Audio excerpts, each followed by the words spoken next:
জয় গুরু বন্দে পুরুষোত্তমম। পরমদয়াল পরম প্রেমময় শ্রী শ্রী ঠাকুরের বলা বড় মা সম্পর্কে। শ্রী শ্রী ঠাকুর বলছেন, বড় মা যদি না থাকতো আমার মনে হয় এরকম ভালো থাকতে পারতাম না। তাই আলোচনা প্রসঙ্গে শ্রী শ্রী ঠাকুর এই কথা বলেছেন বড় মা সম্পর্কে। বড় মা বলছেন, একটা চিঠি চিঠিতে বড় মা দিলেন দেবীদার হাতে। কালীপদ রায় নামে এক দাদা চিঠিতে লিখেছেন, তিনি জানিয়েছেন তার এখন ডিম মাংস খেতে ইচ্ছা করে। তাই তিনি জানতে চেয়েছেন ছানা কেমন করে রাঁধলে মাংসের মতো লাগে, ডিমের স্বাদ পাওয়া যায়। শ্রী বড়মার কাছে আসা এই চিঠিটির পরিপ্রেক্ষিতে শুরু হলো গল্প। শ্রী বড়মা বললেন, মাংস তো আমি কোনোদিনই খাইনি, মাংস রাঁধতে হয় কেমন করে তা আমি জানি না।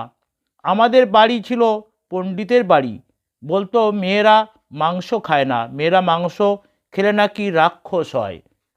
এক মা মনে মনে ভাবলেন, শ্রী ঠাকুরের তো অনেক গল্প শুনেছি, তার অনেক অলৌকিক ঘটনা আছে, কিন্তু বড় মার মধ্যে এরকম ঘটনা আমরা পাইনি। ওই মাটি শ্রী বড় মার সঙ্গে রান্নার কাজে সহযোগিতা করতেন।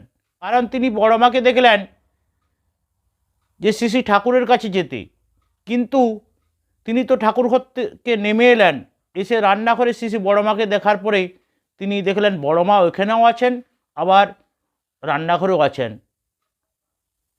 তিনি সব বুঝতে পারলেন বড় মার এরকম অনেক গুণ আছে। তার দিদি শাশুড়ি কত রকম কথা শোনাতো, কিন্তু কোনো রকম খারাপ ব্যবহার করেননি। ছোটোবেলার নানা কথা শ্রী বড়মা বলতে থাকেন, তার জীবনের কথা। আমি কিছু জানতাম না, শ্বশুরবাড়িতে এসে আমাকে সব শিখে নিতে হয়েছিল। গুঁতো খেতে খেতে শিখেছিলাম, আর না তো কইতামই না। কোনো কাজের কথা বলে যদি কেউ জিজ্ঞাসা করতো পারবে, আমি ঘাড় নেড়ে হ্যাঁ উত্তর দিতাম। কথা বলা তো নিষেধ ছিল, অথচ সে কাজ আমার জানা নেই, তাই করতে গেলেই জিনিস নষ্ট হতো। এরকমভাবে শ্বশুরবাড়ির কত জিনিস যে আমি নষ্ট করেছি তা ঠিক নেই। সুজি রাঁধতে দিয়ে জিজ্ঞাসা করলো, জানো আমি কই হ্যাঁ, না নেই কোনো কাজে, তারপর রাঁধতে যেয়ে পোড়াই ফেললাম। এর জন্য বকাও খাইছি খুব। দেবীদা বলছেন, তাতে আপনার মনে কষ্ট হতো না? শেষে বড়মা হাসতে হাসতে বলেন, মোটেই না, কারণ আমি তো কাজ জানি না, আমার শিখতে হবে। কিন্তু এইভাবে কাজ করতে করতে শিখতে শিখতে আবার 14 বছর বয়সের মধ্যে আমি একেবারে এক্সপার্ট হয়ে গেলাম। শিশি বড়মা বলে চলেছেন তার স্মৃতিকথা। একবার আমাকে বাড়িতে ঘি ভাত রাঁধতে বলা হলো। তিনি তো ঘি ভাত কেমন করে হয় জানেন না।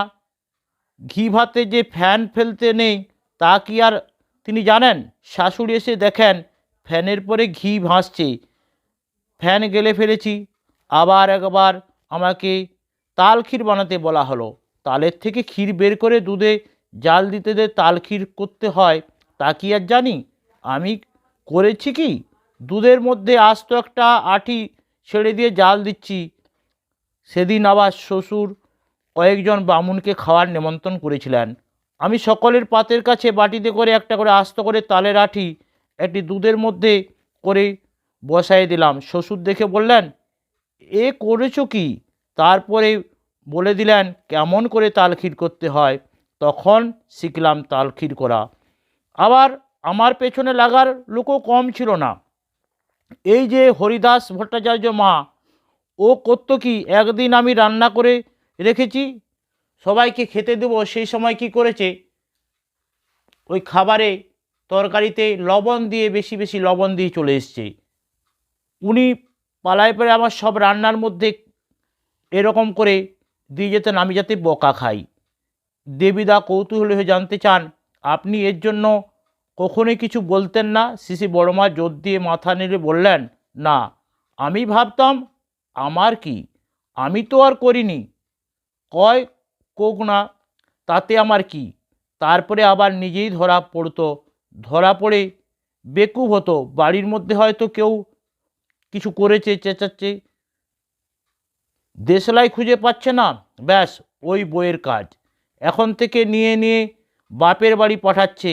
আমি ভাবতাম হয়তো সত্যি কথা, হয়তো আমিই পাঠাইছি। তা না হলে কবে কেন? আর মানুষ কয়ে যদি একটু শান্তি পায় তো পাক। শ্বশুরবাড়িতে কি কারো হাতে কখনো মার খেয়েছেন? দেবীদা বলছেন বড় মাকে। হ্যাঁ, সে আবার বলবার জো কত বেশি। সেই বড় মার কাছে উপস্থিত মায়েরা দেবীদার মুগ্ধ হয়ে শুনছেন শ্রী বড় মার জীবনের বিচিত্র কাহিনী। শ্রী বড় মা হাসতে হাসতে বলে চলেছেন তার জীবনের কথা। সংসারে কাজ করতে হতো, কিন্তু ভয় করলে চলবে না। ঘরের পেছনে বাঘ ডাকছে আর আমি ঘরের মধ্যে বসে আছি, রান্না করছি। বাড়ির মধ্যে তো মেয়ে মানুষ নেই তখন। একদিন শ্বশুর বলেছিলেন ঢেকিঘর গোবর দিয়ে রেখো, সকালে লাগবে। তা আমার ঘুম ছিল খুব বেশি, ঘুমিয়ে পড়েছিলাম। রাত্রে যখন ঘুম ভাঙলো হঠাৎ মনে, কাজ তো হয়নি, তখন সেই রাত্রে ঢেকিঘর গোবর দিলাম বসে বসে। ঘর তো সামান্য একটা বনের বেড়া, বাঘ যে মুহূর্তে ভেঙে চলে আসতে পারি। আর সেই বাঘের ডাকে মাটি কেঁপে কেঁপে উঠত। ভয় করবে চলবে না। অবশ্য ভয় আমার করতো না, তার জন্য আবার বাড়ি থেকে বলতো ভয় নেই, যার জাত যায় তার। কাম বললেও বকুনি আবার শুনতে হয়। গাছের তলায় আম পড়ে ধূপ হয়ে থাকতো, বাঘের ভয়ে কেউ যেত না, আমি কুড়িয়ে নিয়ে আসতাম। ভয় না থাকার জন্য রাগ করত সবাই, কিন্তু খাওয়ার সময় মজা করে খেত। এরপরে শ্রী ঠাকুরের শ্বশুরবাড়ি যাওয়া নিয়ে কথা হলো। শ্রী বড়মা বললেন এত কাছে তো শ্বশুরবাড়ি, পাবনা আর হিমায়তপুর। ঠাকুর রোজ পাবনায় পড়তে যেতেন, কিন্তু শ্বশুরবাড়ি যেতেন না। ঠাকুর শ্বশুরবাড়ি গেছেন জীবনে মোটে একবার। যারা বারাভানি খায় তাদের একটু ইচ্ছে হয় জামাই নিতে। যদিও আমার মা গরিব ছিল, তারও জামাই নেবার খুব ইচ্ছা ছিল, কিন্তু কিছুতেই আর পারত না। সেই একবার, তাও বিকালে গেলেন, রাত্রিটুকু থাকলেন, আবার সকালেই চলে আসবেন। একটু চুপ করে থেকে আবার স্মৃতির মণিকোঠায় দুয়ার খুলে বলতে থাকেন শ্রী বড়মা, ঠাকুর যখন কলকাতা থেকে আসতেন সে কি অবস্থায়! এক মুখ গোবদাড়ি, কাপড়ে চিমটি দিলে মাটি উঠত, 5 টাকা করে পাঠানো হতো, তাই দিয়ে তার কোনোরকমে চলতো কলকাতায়।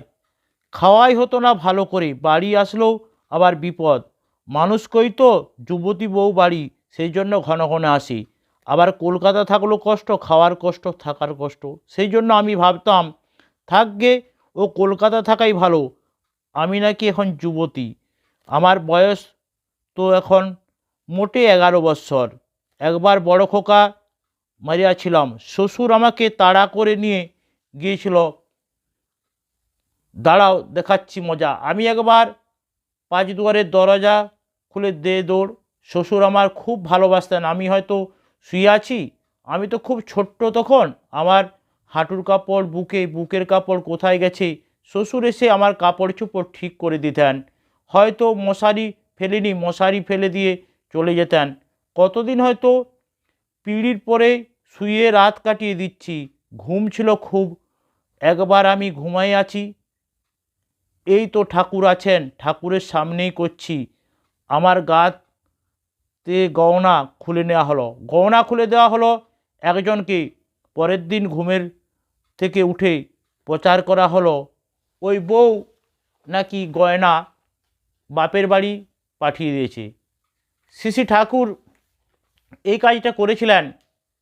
একজন মানুষ অসুস্থ ছিল, তাকে ডাক্তার দেখানোর পয়সা থাকেনি, তখন বড় মা তখন ঘুমিয়ে আছেন, কান থেকে কানের পাশা খুলে নিয়ে আর একজনকে দেয়া হলো। ওই দাদাকে দিয়ে তার চিকিৎসা করানোর কথা বললেন। তিনি ওই গয়না বন্ধক দিয়ে চিকিৎসা করালেন। এরপর শ্রী বড় মাকে গালমন্দ শুনতে হয়েছে যে গয়নাগুলো বাপের বাড়িতে দিয়ে দিয়েছে, বাপ নিয়ে কথা উঠল।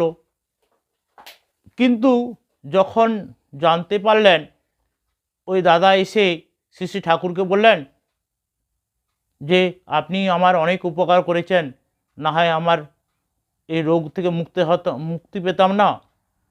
এই গয়না বন্ধক দিয়ে আমি টাকা জোগাড় করেছিলাম। বড়মা সব জানতেন, বাড়ির সকলে জানতো, কিন্তু তখন আর কেউ কিছু বলতো না। এই হচ্ছেন বড়মা।